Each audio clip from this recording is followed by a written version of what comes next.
ശരീഫ ഇനി രണ്ട് ദിവസം നിലമ്പൂരിൽ UDF സ്ഥാനാർത്ഥി ആര്യാടൻ ഷൗക്കത്ത് 15,000-ൽ പരം വോട്ടിലേക്കും. ഒരിക്കലുമില്ല. എം സ്വരാജ് തന്നെയാണ് ജയിക്കുക. വെറ്റുണ്ടെങ്കിൽ വെറ്റിനുണ്ട്. എന്തിനാണ്?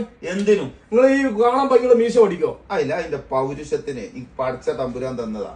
അത് ഞാൻ മാത്രം പഠിക്കൂല, ആണും പെണ്ണും ആയിട്ട് ഞാൻ ജീവിക്കൂല. എന്താണ് ഇത്ര ആത്മവിശ്വാസം? ഉമ്മൻചാണ്ടിന്റെ മോന് ചാണ്ടിമ്മൻ ഓരോ വീടുകളിലും കേറിയിട്ട് വീട്ടിലും കടകളിലാണ് വോട്ട് എന്ന് മനസ്സിലാക്കി. ഇവിടെ കുറെ യുവനേതാക്കന്മാർ സോഷ്യൽ മീഡിയ ഇട്ട് കളിക്കണം, അതൊന്നും വോട്ടാവില്ല. ഈ 9 വർഷക്കാലം ഒരു പാർട്ടിയിൽ മുന്നണി നിന്ന ആള് വന്നിട്ടാണ് ഈ ഭരണത്തിനെതിരെയുള്ള വികാരം പറഞ്ഞത്. അപ്പൊ ആ വോട്ടൊന്നും PV അൻവറിന് കിട്ടാനും പോകുന്നില്ല. കാരണം ആൾക്കാർക്ക് അറിയാം അൻവറിന് വോട്ട് ചെയ്തിട്ട് കാര്യമില്ല എന്നുള്ളത്. എനിക്ക് എന്റെ ഏറ്റവും അടുത്ത സുഹൃത്തായിരുന്നു VV പ്രകാശ്.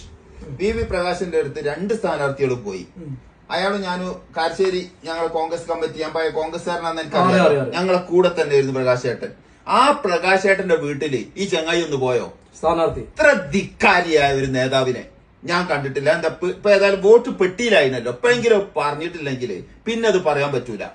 കേരളം കണ്ട ഏറ്റവും നല്ല DCC പ്രസിഡന്റ് VS ജോയിയ, ഏറ്റവും നല്ല തല്ലിപ്പൊളി കോഴിക്കോട് DCC പ്രസിഡന്റുവാ ആ പ്രവീൺ കുമാർ. ഇപ്പൊ കാരശ്ശേരി പഞ്ചായത്തിൽ കോൺഗ്രസിന് നാഥനില്ലാത്ത അവസ്ഥ ആ കോലത്തിലേക്ക് ആക്കിയതും ഈ പ്രവീൺ കുമാറാ. ഇതിനു മുമ്പ് KC അബുവിനെ അയാൾ ഇതിലും ഉഷാറാ.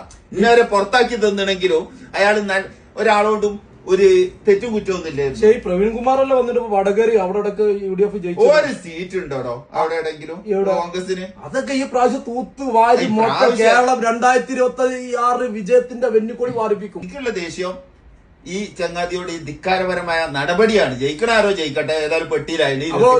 സമ്മതിച്ചാണ് UDF ജയിക്കുന്നുള്ള അല്ല, സമ്മതിക്കണല്ല. എനിക്ക് ഓൻ ജയിച്ചാലേ കാര്യമുള്ളൂ. കാരണം എന്ത്, ഭരണം LDFന്റെ കയ്യിലാണ്. അപ്പം എനിക്ക് സ്വരാജ് ജയിച്ചാലേ കാര്യമുള്ളൂ. അപ്പൊ ഈ 9 കൊല്ലം അവിടെ ഭരണം പരത്തില്ലായിരുന്നു LDFന്റെ കയ്യിലല്ല. എന്നിട്ട് അവിടെ അൻവറല്ല പറഞ്ഞു അതിന് മുമ്പ് കുറെ കാലം ഉണ്ടായിട്ട് ആര്യാടിന് ഒരു പാലം പോലും കൊണ്ടുവന്നില്ല. അവിടെ ഒരു ഹോസ്പിറ്റൽ ഇല്ല. നിങ്ങൾക്ക് അറിയാം അവിടെ എന്തെങ്കിലും സംഭവിച്ചാൽ ഇന്ന് മഞ്ചേരിയിലേക്ക് പായണോ? ഇത്രയും ഒരു ഗജവീരനായ ഒരു ആര്യാടൻ മുഹമ്മദ് മന്ത്രിയായിട്ട് ഒരു ഹോസ്പിറ്റൽ ഉണ്ടാക്കാൻ കഴിഞ്ഞിട്ടില്ല.